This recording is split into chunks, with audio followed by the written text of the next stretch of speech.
જીવનમાં સુખ આવે અને દુઃખ આવે તો શું કરવું?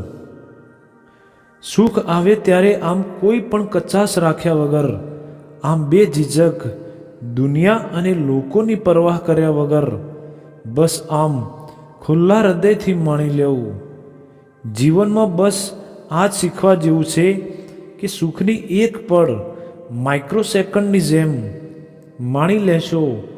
તમારા મિત્રના લગ્ન હોય, તમારા લગ્ન હોય, નવી કાર લો, નવું ઘર કે મમ્મી પપ્પાની મેરેજ એનિવર્સરી હોય, ટૂંકમાં સુખદ કોઈ પણ કારણ હોય, આ દુનિયાની પરવાહ કર્યા વગર માણજો.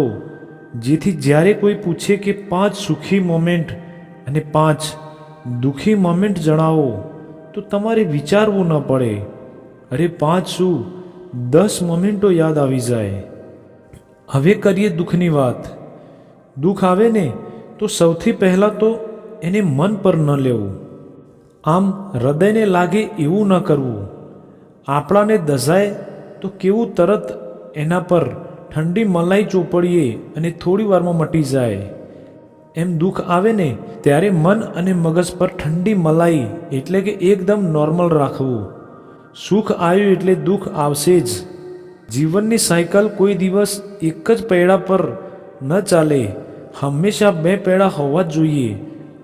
એટલે કે સુખ અને દુઃખ તે જીવનના 2 પૈડા છે.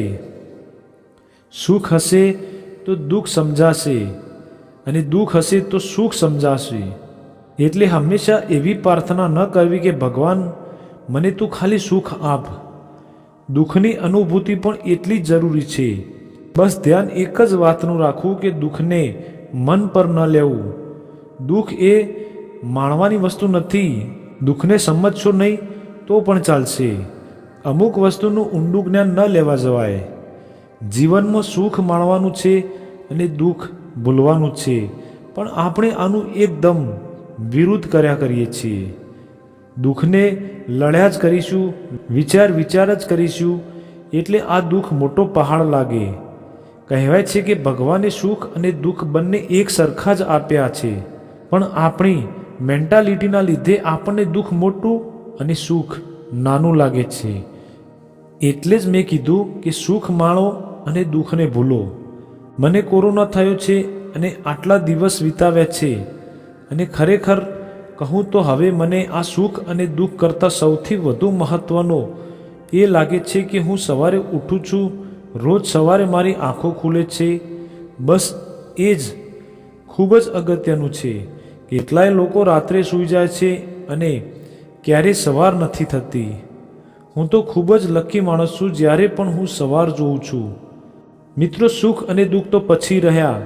પહેલાં એ છે કે તમને ભગવાને બીજી સવાર આપી જેને તમે સુખ અને દુઃખમાં કન્વર્ટ કરી શકો છો. તે તમારી ઉપર છે.